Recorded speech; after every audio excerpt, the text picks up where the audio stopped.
Hello, welcome back. This is Miniature Mike. So I haven't done one of these videos in a while. It's a Who Does It Best series. I've done one for activation control already in the past, an extra attack. This one I'm going to do it for heavy weapon. So heavy weapon's kind of an interesting one. It's more, instead of who does it best, it's more who does it least worst. So let's jump in, let's see what we got going on here with heavy weapon, and I'm going to go through all the characters and kind of put them in their own tiers essentially. So first things first, we're going to do tier 1. These are the useless characters with heavy weapon. I'm putting in the Klatooinian Hunter. This guy is just awful. So top right corner, Klatooinian Hunter. He gets grenades from Black Sun, but that's otherwise it. Bad stats, pretty useless, no good. Rebel Heavy Trooper, so he's probably the worst of the heavy troopers. He can get twinned from the captain, but still, he's pretty much of a reach. Overall, heavy troopers aren't so great. The tough thing with heavy weapon, for those of you who are maybe kind of new to the community, it's that you can't move and attack in the same turn. So you kind of have to set up. Typically these guys are going to do a lot of damage, but it's going to be tough because they don't have any survivability. They'll get crushed before they can do anything. So it makes it pretty tricky. So with these guys, these are the worst of the worst ones who don't really have a lot of other good stuff going for them. Seleucami Trooper, not a fan. There's other heavies in the same faction, like the Heavy Clone Trooper. That's just basically objectively a better trooper. And then last, but which should really be in a tier of its own, honestly, is the Actar Cannon over here. This thing is so bad. It's really even below tier 1. It's tier 0. I did a video on it pretty recently for turrets and emplacements, so definitely go check it out. But like this thing, you know, it's got good HP, can do damage and splash damage, but other than that, it's just an albatross. It does nothing. Super fragile, but it's kind of fun for scenario play. So let's move on to tier 2. So these guys are almost useless, but not quite. They sometimes have redeeming factors. So the Heavy Stormtrooper is not actually too bad. It has 20 HP, 30 damage, and it has decent stats for the survivability.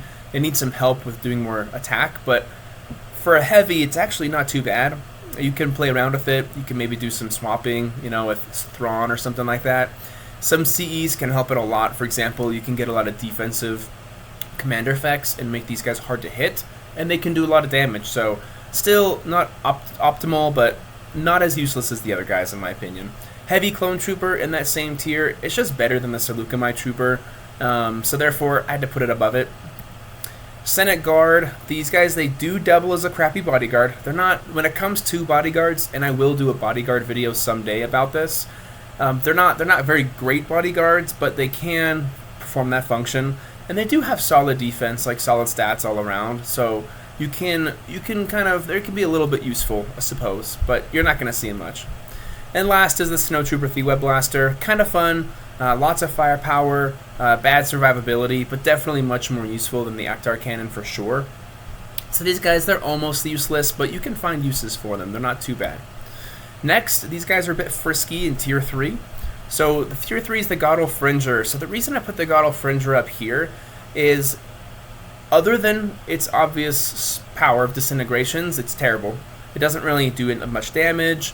So the thing that's kind of fun about it is that you are banking on a 20, but it is really cool that if you do get a 20, some fun things can happen. So it's unlikely, but I gotta put this guy in the tier 3 because it's kind of fun and frisky if you can get a lot of these guys and just get lucky on a critical hit. You never know what can happen. Next is ASP-7, so I'm putting it up here. It's not really a shooter. He does have heavy weapon, but Separatists can make these guys more interesting, I suppose, but there's other things. It can do repair, it can do lift, so it has some nice utility you can kind of play around with. Not great, of course, but not useless either. Number 3 is the Battle Droid Sniper. This guy's kind of interesting. So he has abysmal stats, but he has nice special abilities like Sniper, Accurate Shot, and so forth. And he does have access to stellar commander effects to make him a lot better. So I do think that this thing, while not optimal, it is kind of interesting and you can do a lot with it in Separatists. And then last but not least on this one, I'm covering this a little bit. So the Hoth Trooper with Repeating Blaster, definitely much more interesting and frisky. You can it's just better than the E-Web overall. You can do a lot of the same things but better. And you can also get a twin attack, so it can be very strong and very powerful. So definitely big fan of this one. I gotta put it up there. Now let's go. Okay, so now we're starting to talk. These are more interesting ones in my opinion. So we got the Dark Trooper, number 1. Dark Trooper's a lot of fun because the Dark Trooper has really solid stats for its cost. It's got Splash 20, which it might be one of the only characters in the game to have Splash 20, but I'm not totally sure. That's really good. And then it can fly. So you can do swapping with Thrawn. These things can hit pretty hard. They can fly. They're pretty dang fun. You can do some interesting things with a Dark Trooper. Be creative with other commander effects. Maybe make them harder to hit. But that Splash 20 is pretty sweet when you can utilize it. It makes it a lot more worth it. And then next we have the Elite Senate Guard. This thing's nice. So much better than the Senate Guard, which I put in Tier 2 and Tier 4. Much better bodyguard. It's got much more HP to deal with. Doesn't cost too much more. And that has way beefier stats. So it kind of can contribute more. It can do more. And then also can fulfill like bodyguard functions very well. And it's pretty tanky. So overall, pretty nice unit. But last but not least is the GOAT. So that's going to be the T1 series bulk loader droid. This thing's hilarious. So it's technically a heavy weapon, although it's also a melee attack. So it has completely unreal HP, I think 140. It's basically a Hulk, it's the Hulk of Star Wars miniatures, just to make a Marvel reference. You can get mega upgrades if you put this in Separatists. Lots of attack, so much stuff. You can do so much more damage in the Separatists.